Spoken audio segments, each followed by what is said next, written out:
नमस्कार दोस्तों, उषा की आवाज चैनल में आप सभी का स्वागत है। हमारी आज की कहानी है, क्या ये सही है? सरिता, सरिता, कहाँ हो तुम भाई? जरा तौलिया तो लाओ। बारिश ने भी हद कर दी। जब देखो बरस पड़ती है। इंसान काम करे तो कैसे करे? धनेश जी घर में घुसते ही बोले। वो आवाज देकर पत्नी का इंतजार कर रहे थे कि अचानक उनके कानों में छम छम आवाज आई। अरे ये घुंघरू, ये कौन बजा रहा है? धनेश जी खुद से बोले। तभी धनेश जी का बेटा आरव कॉलेज से भीगता हुआ आया और बोला, अरे पापा, किससे बातें कर रहे हो? यहाँ तो कोई है भी नहीं। वैसे मम्मी कहाँ है और आप भीगे क्यों खड़े हो? मम्मी, मम्मी, तौलिया लाओ। अरे पापा और भाई, आप तो दोनों भीग गए। तभी अंदर से कानों में लीड लगाए धनेश जी की बेटी अदिति बाहर आकर बोली। छम छम फिर से आवाज आई। बच्चों, ये आवाज सुनी? धनेश जी बोले। हाँ पापा, सुनी तो, आरव बोला।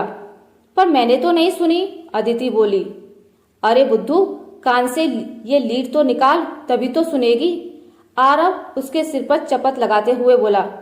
क्या भाई आप भी? हाँ हाँ, आवाज आ रही है, जैसे कोई घुंघरू पहनकर नाच रहा हो। लीड हटाते ही अदिति चिल्लाई। तीनों आवाज की दिशा में आगे बढ़ चले। आवाज घर के पिछले हिस्से से आ रही थी। तीनों वहां पहुंचकर हैरान रह गए और मंत्रमुग्ध से देखने लगे।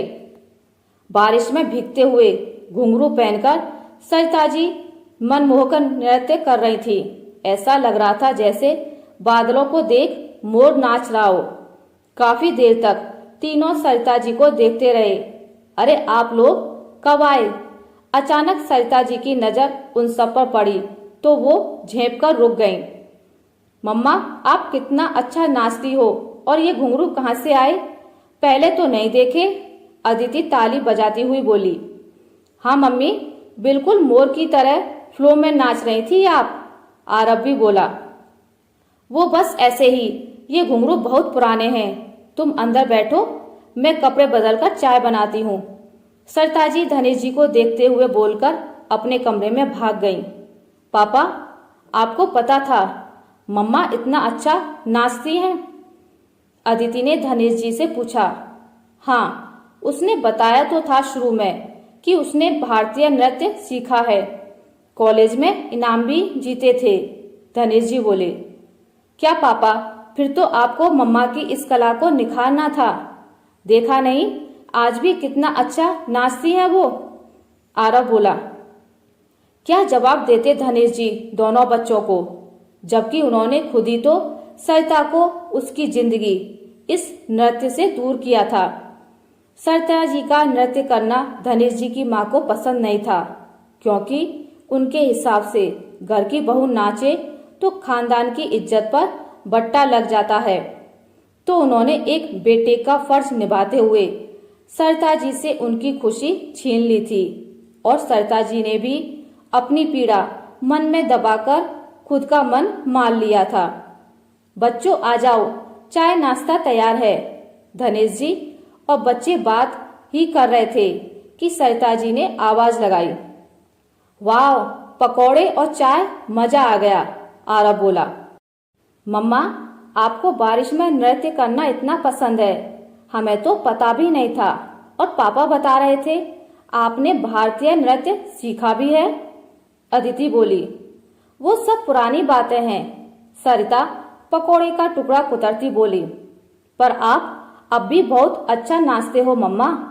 आपको बारिश में यूं नृत्य करते देखना बहुत अच्छा लग रहा था, आरव बोला। मम्मा, आप मुझे भी सिखाओगी भारतीय नृत्य? अचानक अदिति ने पूछा। मैं कैसे? सरिता असमंजस में बोली। हाँ हाँ, क्यों नहीं अदिति बेटा, मम्मा तुम्हें नृत्य जरूर सिखाएगी। और सरिता, मैं तो कहूँगा तुम नृत्य सिखाने का काम ही शुरू कर दो।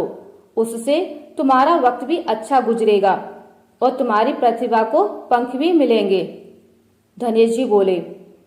क्या ये आप कह रहे हैं? सरिता जी हैरानी से बोली।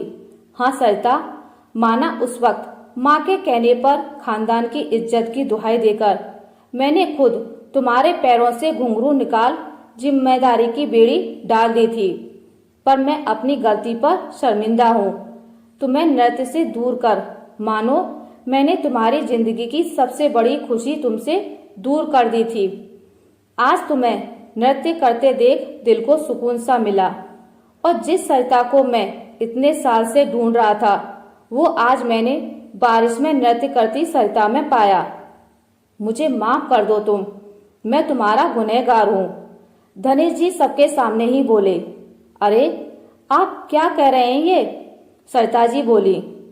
मम्मा हम समझ गए जो पापा बोल रहे हैं। पापा ने जो किया गलत था, पर अब आप अपने सपनों को पंख दीजिए। हम सब आपके साथ हैं, बल्कि मेरी सहेलियां भी आपसे नृत्य सीखेंगी, देख लेना।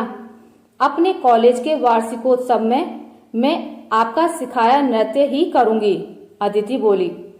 सरिता जी ने धनेश जी की तरफ देखा। उनकी आंखों में अपनी गलती का पछतावा तो था ही, साथ साथ सरिता जी के लिए प्रशंसा का भाव भी था। ये सावन ऐसा झूम के आया कि सरिता जी की सूनी जिंदगी में नृत्य की बहार ले आया। आज सरिता जी के चेहरे पर अलग ही चमक थी। आशा करती हूँ आपको मेरी आज की कहानी अच्छी लगी होगी।